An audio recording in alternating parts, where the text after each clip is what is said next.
Welcome है आप सभी का मेरे YouTube channel one step to success में आप सभी का स्वागत है। मैं आदर प्रजापत आपके सामने मैथमेटिक्स विषय की गणित विषय की क्लास लेके आया हूँ, जिसके अंदर आपके जो भी सेंट्रल और स्टेट लेवल की भर्तियां हैं, चाहे SSC, bank, railway, NTPC, LP और आपके पास पटवार, ग्राम सेवक, आरएस, इन सभी भर्तियों के प्रश्न आपको इन सभी भर्तियों के प्रश्न और टॉपिक हैं वो इस क्लास के इस यूट्यूब चैनल पे आपको करवाए जाएंगे। तो आज हम इस चैनल पे अभी क्लास शुरू कर रहे हैं और वो टॉपिक कौन सा है, एवरेज औसत के टॉपिक के प्रश्नों की हम शुरुआत कर रहे हैं। पिछली क्लास में हमने एवरेज औसत से रिलेटेड कुछ फॉर्मूले और क्वेश्चन हमने पिछली क्लास में सॉल्व किए थे और आज की क्लास में हम इन क्वेश्चनों को आगे बढ़ा रहे हैं। जो आपके क्वेश्चन है वो लेटेस्ट भर्ती एग्जामों में पूछे हुए प्रश्न ही हम इस सीरीज के अंदर ले रहे हैं। तो आज का पहला प्रश्न हमारे सामने क्या कह रहा है, देखिए कि m+3, m+5, m+6, m+9 और m+12 के माध्य का मान क्या होगा। माध्य ज्ञात करना। क्या ज्ञात करना भाई? माध्य। प्रश्न में चाहे आपको माध्य पूछे चाहे औसत पूछे एक ही है। माध्य को ही हम औसत कहते हैं, एवरेज कहते हैं। औसत और माध्य दोनों एक ही होते हैं। तो भाई माध्य ज्ञात करना है, हमारे पास आंकड़े दे रखे हैं। तो मैंने कहा था भाई माध्य ज्ञात करना है, भाई जितने भी दे रखे इन सबको क्या करें, पहले जोड़ दें। तो क्या दे रखा है आपके पास? m+3, फिर m+5, फिर m+6, फिर क्या है m+9 और फिर क्या है m+12 और भट्टे में भाई कितने आंकड़े हैं टोटल? 1 2 3 4 5। तो 5 का क्या दे देंगे, इसमें भाग दे देंगे। तो भाई m कितने हो गए हमारे पास? एक कितने m हो गए? 5m और इनको जोड़ लेते हैं। 3 और 5 8 और 6 14 और 9 23 और 12 कितने में? 35 और भट्टे में कितने हो गए आपके पास? 5। अब 5 का क्या देना है भाई? 5 का भाग 5m में कितने बार गए? m बार 35 में कितने बार गया? 7 बार। तो इसका माध्य कितना हो जाएगा? m+7। कितना हो जाएगा? m+7। और m+7 कौन से ऑप्शन में दे रखा है? बी ऑप्शन में। तो बी ऑप्शन ही आपके क्या हो जाएगा? करेक्ट हो जाएगा। तो जब भी आपको माध्य पूछा जाए तो आपको क्या करना है? वही औसत का सूत्र प्रयोग में लेना है। भाई जितने भी राशियां दे रखी हैं उसके योग में राशियों की संख्या का देना है भाग। मतलब प्रेक्षणों का योग बटा प्रेक्षणों की संख्या बोले, राशियों का योग बटा राशियों से कुछ भी बोल सकते हैं।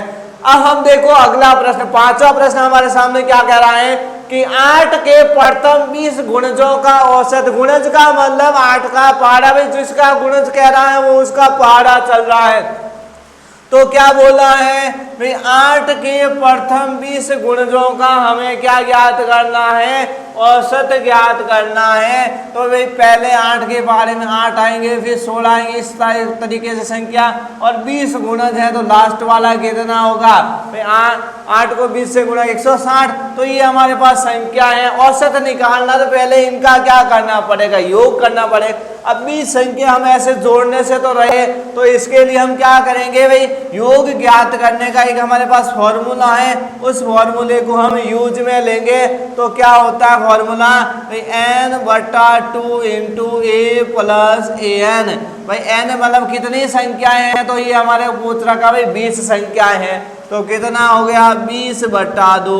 ये आपका पहला पद। तो पहले वाली संख्या कितनी है? 8 और लास्ट वाली संख्या कितनी है? 160। भाई जब भी योग ज्ञात करना हो ऐसी संख्याओं का, जब अंतर बराबर दे रखा है आपके पास, भाई संख्याओं के बीच का अंतर बराबर हो तो क्या करें भाई? पहली और लास्ट संख्या को जोड़ दें और फिर आपके पास जितनी संख्या है उसमें 2 का भाग दे दें। तो 20 का भाग, 20 में 2 का भाग कितने बार गया? 10 बार।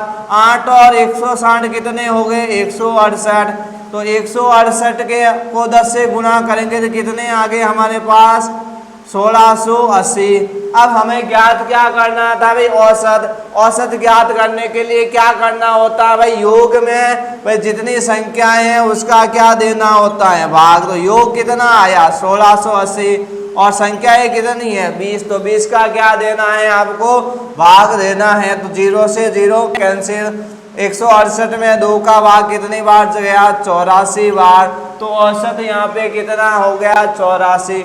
इस टाइप से प्रश्न को क्या करना है, हल करना है। या इस टाइप के प्रश्न को और हम कैसे हल कर सकते हैं, और दूसरा मेथड क्या लगा सकते हैं जब ऐसा प्रश्न पूछा जाए, जब अंतर बराबर हो तो आपको क्या करना है, सीधा मेथड भाई पहली और लास्ट संख्या को जोड़ दीजिए और 2 का दे दीजिए उसमें भाग। तो 8 + 8 कितने, 168, 2 का भाग देंगे तो कितने आएंगे, 84।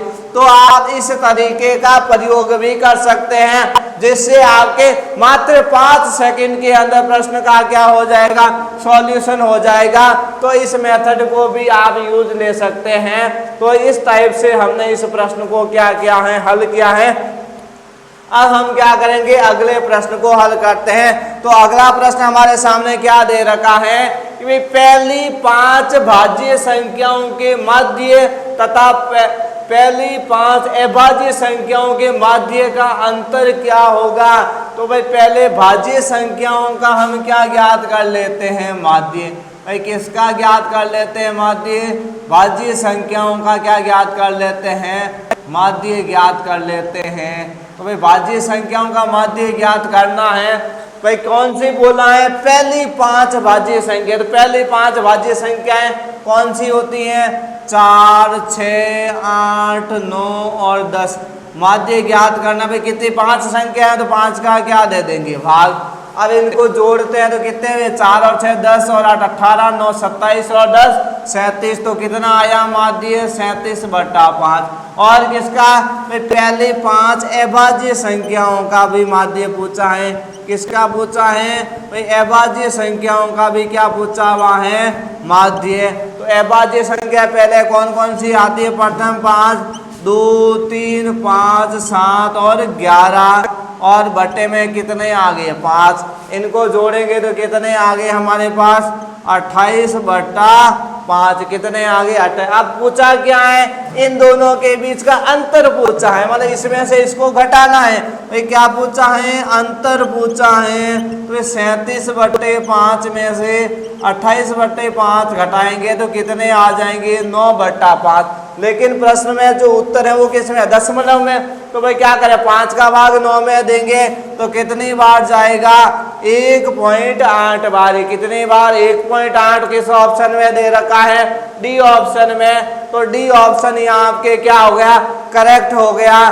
तो जब भी आपके औसत से रिलेटेड ये ऐसे प्रश्न पूछे जा सकते हैं तो आप कितने कम समय में सॉल्व करते हैं, उसका तरीका मैंने आज की क्लास के अंदर आपको बताया है कि आप जल्दी से जल्दी कम समय के अंदर प्रश्नों को औसत के कैसे सॉल्व कर सकें। तो आज की क्लास के अंदर हम इतनी चीजें पढ़ेंगे, अगली क्लास में और औसत के क्वेश्चनों को हम लेके आएंगे, इससे भी अच्छे लेवल के क्वेश्चनों को भी हम लेके आएंगे। तो आज की क्लास में इतना ही पढ़ेंगे। Thanks all of you.